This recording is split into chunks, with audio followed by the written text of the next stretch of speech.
Hi, friends. Welcome back. It's Christina TnT, your host of TnT Talks. And today we are talking with Ginny Schider with Guild Mortgage. And we're bringing you 20-minute conversation on how to ignite motivation through life and business. Hi, Ginny.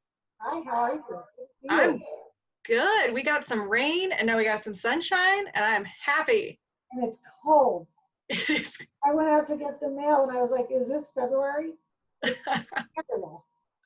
I know, I see we're both wearing our sweaters. I know, it's crazy.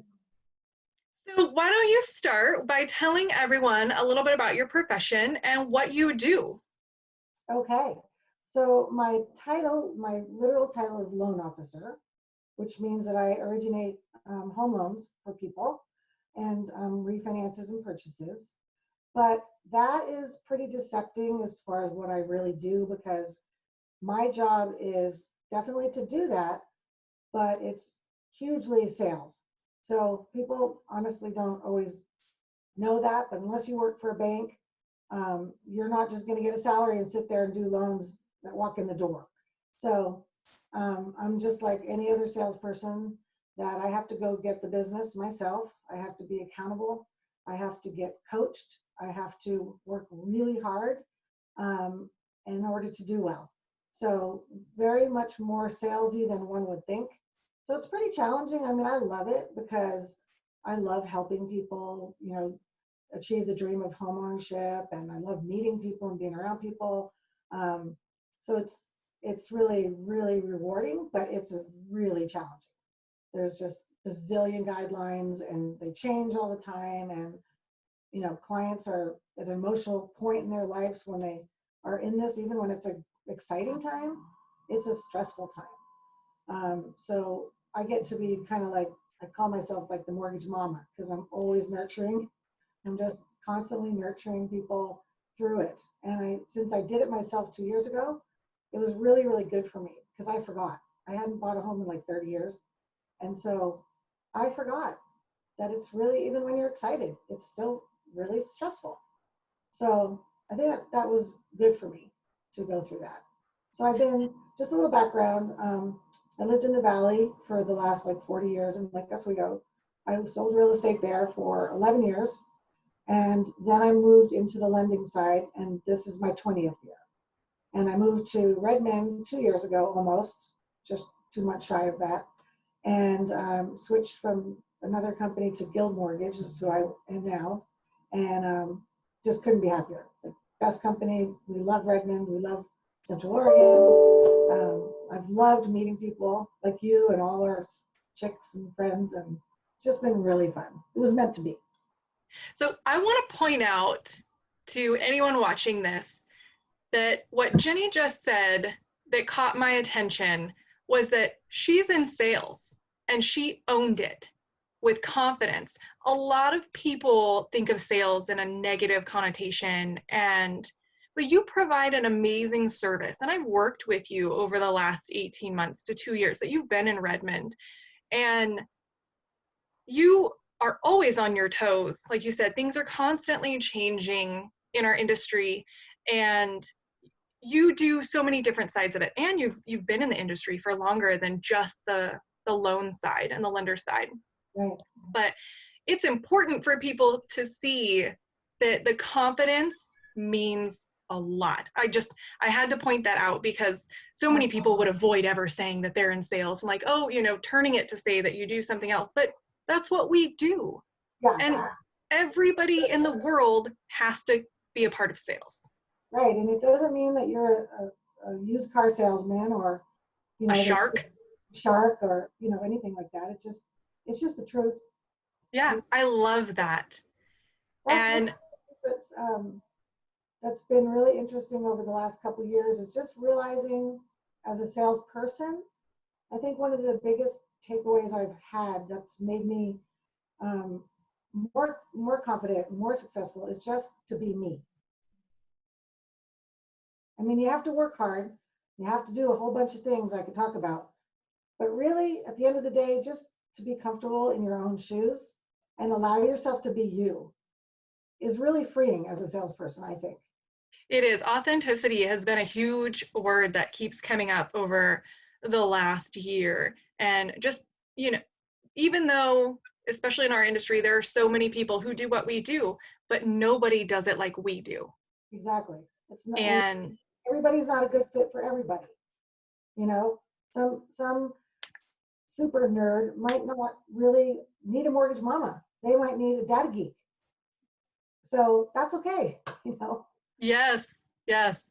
So you mentioned also that you have to work hard at finding the business for yourself. And we're all pretty much stuck at home working from our home offices, even more than we already were willing to do before. So, Right. how are you continuing to find that motivation to get up every day and get work done? Well, the first week after I went home from COVID, I will admit I was pretty derailed.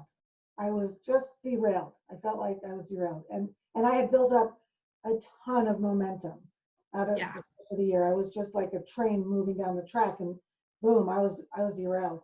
So then after about a week, I just realized, make a routine. Get up in the morning, go in the office, shut the doors, don't have the TV on, do your work, do your prospecting, make the calls. Um, and I got right back on track. And also, I've worked from home. I've had 6 surgeries in the last 6 years, major foot surgeries that put me in bed. So the working from home part is not hard, but I added the virtual piece to it this time. So right away, I started hosting virtual meetings and updating realtors on, I think you were with one, updating on what was going on with COVID and the crazy effects it was having in my industry and therefore your industry. And so it's been great. I mean, I actually have come to really enjoy it. And as far as like prospecting, I literally I just call people. Like I've become so comfortable. People are so nice around here, honestly, that I I have to call people because of my coaching and accountability and my business and all the reasons I have to do it. And I had a meeting with my coach late in the year talking about business planning, and we were breaking down the numbers, and it became really clear the number of partners I really needed to have in my new business in Oregon, in Central Oregon. It was mind blowing. It was like 35 relationships I needed to build, and I needed to build them quickly. So I picked up the phone and I just started calling, and I started meeting people, and I started, getting work with them. And um, it just became, it's just like it's part of me now. It's not even a hard thing. Just do it. Like Nike says, just do it. And I think part of it, a couple things, certainly coaching is wonderful. I've had 2 different coaches at Guild. One of them, the first one was very different than this one, but I got such good nuggets from him. And I don't think I'd be where I am today if it weren't for just a few little things that he instilled in me. Like for example, I was like, I don't know what to say to these realtors when I call them, and he said, just tell me you're in town and want to meet them. I'm like, oh, well, imagine that. So Yeah. I did. And it's not hard. It's just not hard. So that's pretty much, I would say coaching is huge. The book, Rhino Success, you and I've talked about before. Yes. When I kind of tend to wimp out, like I don't want to ride the exercise bike, I don't want to make those calls, I just think of the Rhino. And 9 times out of 10, it just puts me back in the mindset of just doing my work. You also, so you, aside from coaching, you mentioned accountability. How are some of the ways that you find that accountability in life, personal or business? Um, well, business wise, I'm a big fan of coaching. So we have our coaching calls every 2 weeks, and um, that really drives me because I guess I'm a little competitive, so I want to win. um, so that just makes me accountable because like last week my coach was, somebody did better than everybody else. There's about 6 of us on the call, and it wasn't like we were ashamed, but we were held. It was like, okay, one out of you did it, you know. So it wasn't me actually this time. It's going to be next time. But I was derailed by not having an assistant and having too much business come all at once. So I was off. So now I'm making up for it. Now I have to make 125 calls by the end of the month, and I'm up to about 75. So I figure that's another thing I do that I would highly recommend to salespeople is don't just make goals, examine them and break them down and dissect them. Otherwise, they're going to slip away. So literally the other day, I made a bunch of calls. I looked on the system to see how many. I figured out I needed 70 more. I divided it by the amount of work days minus the day before Memorial Day because everybody's going to be flaked out. And I know now that I have to make 7 a day, on not weekends. You know, that really helps me, and I think it probably helps most salespeople to just don't be broad stroking goals. You know, I'm going to sell 5 houses a year. No, like, how are you going to do that? Break it down. How many calls? How many open houses? How many, what is it that you're going to do to get there? And so that's been really helpful. Yeah, knowing numbers is really important. I know that I also started a coaching program, and one of the first things they had us do, which I've been an entrepreneur for 12 years, and I don't know how I never thought to do it this way, is they actually had us make a list of our annual expenses to run our household. Like, how much does it cost to live? And then how much does it cost to run your business? Mm-hmm. And what is that number? And it included how much you have to pay in taxes, how much do you want in debt reduction, how much, and like, that's your goal. Don't just come up with a number, pulling a number out of a hat. Like, where does that number come from? Mind blown. It's such a simple thing when I'm like, I never thought of it that way. Right? It's easy to miss a basic. Yeah. And so I know knowing the numbers has been crucial in breaking down where I spend my time too. Yeah, and I think you're really good about that. I think you're very, well, you said yourself, you're like a nerd or something. Yeah. Or something. I'm very much a nerd and type A. Out on your numbers, but that's a good thing. I mean, I wasn't that way, and I'm still in life really not that way. But No, it was definitely challenging in the beginning to think of it like that, because I put it in my mind that I'm not a numbers person. I'm not into math, but it's so important. It needs, once you figure out how to find the equation, it's so simple. it is, and I think another thing I would say, Christina, is that you kind of taught me or reminded me is to reward yourself. Yes. I think especially as moms, we just give and give and do and give and do, and I'm just super guilty of not being as good as you about that. And so I've got to start. I just recently did some nice things for myself. I just thought, you know what, you work hard and you should hobby hard. And so I bought into some subscriptions of some hobby stuff, and I'm super excited about it. It's one of the ways I'm staying sane in quarantine. Yes. Yep. I know that's a big thing, is rewarding yourself. It's so easy to have your list and your goals and your ambitions and just keep checking them off and keep pushing to the, okay, I got it done. Yes, let's celebrate and move on. Yeah. But really just basking in that moment. Yeah, and you have to not just like, set your goals to where you can pay for your stuff. You have to set your goals where you can really treat yourself. Mm-hmm. Like on a big trip or buy that motorhome you want, or, it can't be all about work and numbers. It has to, we have to work hard, play hard. It's kind of my motto. Yeah. Last year, one of my big rewards was to buy a kayak. Originally, it was not to buy a kayak. I wanted to take a trip. But that trip would have been short-lived. So instead, I decided to put the money into a kayak that I'll use many times throughout the year. And every time I'm on that kayak, it reminds me how hard that I worked to get that, and that I can be there to enjoy it. And how much you appreciate it because of that. Yes. And then you remind yourself to be proud of yourself. Yeah. And that's okay. So I want to talk about something you have on your desk there. You mentioned the Rhino book, and you also have a Rhino on your desk, right? I have a Rhino on my desk. What is that? Tell us, because you talk about rewarding yourself. I'm going to brag on you a little bit, but you have to tell the story. Okay. So Guild has the coaching program is called Elevate. And they have made the rhino sort of their mascot because they believe in that book so much. And so in each spring, like there's different coaching groups, spring and fall. And so in each of the groups at the end of the term, the coach picks the person who they feel like was the big rhino that really went out of the box. And so we went to San Diego for a big celebration, and my coach, in front of 2,000 people, gave me this award. So it was really cool. He emailed me the other day too, and he's like, "How's my rhino, my rock star?"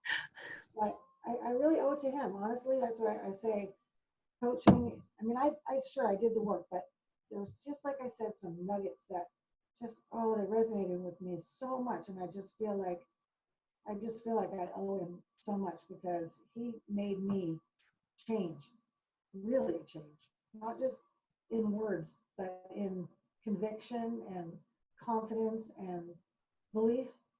And so I just say, get a coach, switch coaches, try different ones, because everybody's going to have something that will resonate with you. It's not one size fits all. And even coaches have coaches. That's the important thing that people should realize. And it's something you should always have. Professional athletes have coaches, even though they are the best of the best. Right. They will always have a coach. Right. True. So I second that 110%. And the great thing is that there are so many options out there, and you can play around with it. There's life coaches, health coaches, and I've tried a little bit of everything. Relationship, it really was just where was my focus at that time. And this year, I actually made one of the biggest investments I've ever made. And I did get into a coaching program specific to my industry, which I have never done before. And thank goodness I did, because it has helped me through this global pandemic time to make sure that I'm staying laser focused. Right. And having a coach is awesome because, like you said, they're going to help bring out all of those things about yourself and point them out and remind you how capable you are and intelligent. But they're also going to smack your hand and be like, "What the hell? You told me you were going to do this. Like, yeah. Why aren't you doing it?" Yeah. And I used to say, like, I don't need an accountability partner because I can be accountable to myself. That was sort of my thing. But I've really backpedaled on that. I think that especially when you get derailed by a pandemic or a foot surgery or 6 foot surgeries or moving from one, into a new area, despite all that, you just have to tweak and keep going and move on and persevere. And this pandemic has really, it's all tested us a lot, but I think we've all grown in ways that we'll be grateful for one day. And we'll function differently. We'll save resources. We'll save a little bit of the earth because we're going to be learning that we don't need to burn as much fuel and use as much water and launder as many clothes. And I just think that really there's going to be good from this tragedy. I really do. I think it's so sad for the people, who have lost people. But I think it's made us stop and kind of take a pause on ourselves a little bit and what matters. Yeah, very true. Yeah. So moving forward, you mentioned you've moved some of these things virtual. What are some changes that you're going to keep as we move forward into our new normal, do you think? Probably, I think that our industry is going to be more virtual than forever. I think I might be wrong because I've never done this, but I really do think that we are seeing the efficiencies. And that's a cool takeaway. That's never going to be replacing social, Mm-mm. It's never going to do that. And I miss the social really a lot. But I think that's one thing. I think I'll probably go back to working from home more just because I've been reminded that that's kind of like an extra hour a day that I get, and that I can make a lot of calls in an hour, you know, I can, solve some loan problems in an hour. I can, Mhm. I can review a new loan app. I can structure one.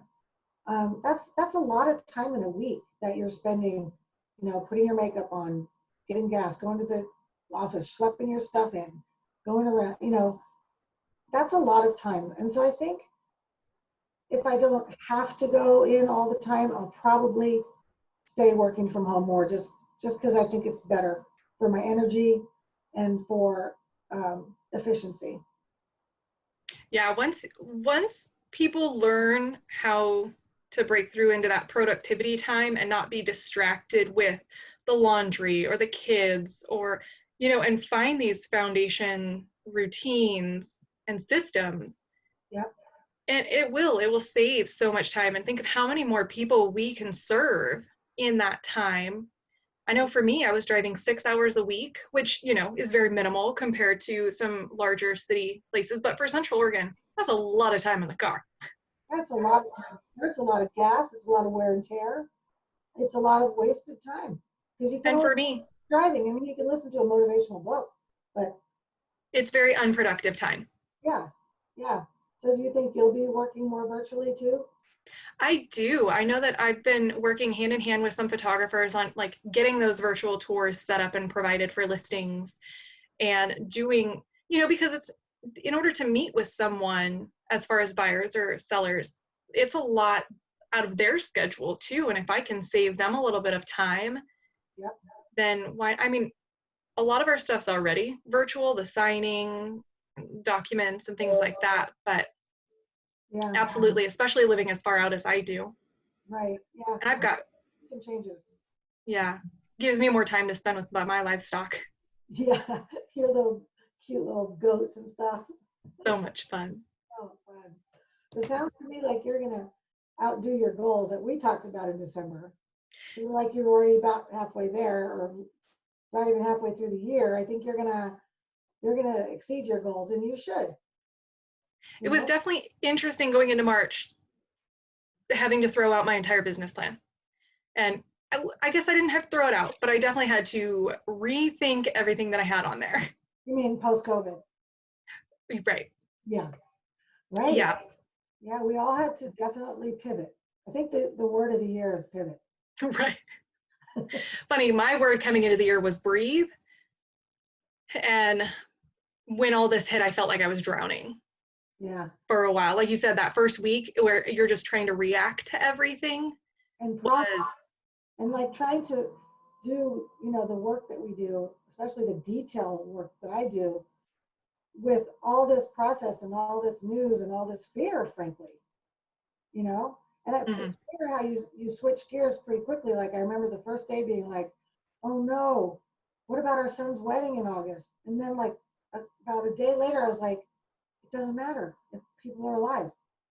Like I switched my whole mindset of what matters switched. Yeah. It didn't take long. I mean, I think we all had to do that. Like, I feel bad for the kids and the graduations and all that stuff because they don't have the perspective as an adult. So it's harder, I think, for them. Hmm.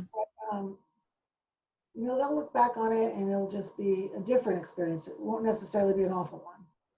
Yep. Yep. So, Well, Ginny, I'm sure that there are people who are going to watch this who are going to be curious to reach out and have questions for you. How can they find you and connect? sure, happy to help. So I just use one phone number, which is 503-319-3646. And should I just say my email too? Yeah, Okay, so GSCHIDER at Guild, GUILD, mortgage, don't forget the T, .net. perfect. I'll make sure to have that put in the show notes as well. Awesome, thanks. This was fun. Yeah, thank you so much for coming on. I just want to remind everyone to subscribe to my channel and click the notification bell so that you can get reminded when our next interview comes up. Be sure to reach out to Ginny if you have any questions, and just connect with Yeah. more people and build your sphere. And don't think that you need a lot of money to buy a home, because I've got several 0 down payment, and you don't even have to be a first time buyer. So if you think it's too big of a dream, it might not be. And I'd love to help you. Absolutely. Thank you so much, Ginny. Yeah. Have a good week. Thanks so much. We'll see you guys next time. Okay. Bye-bye.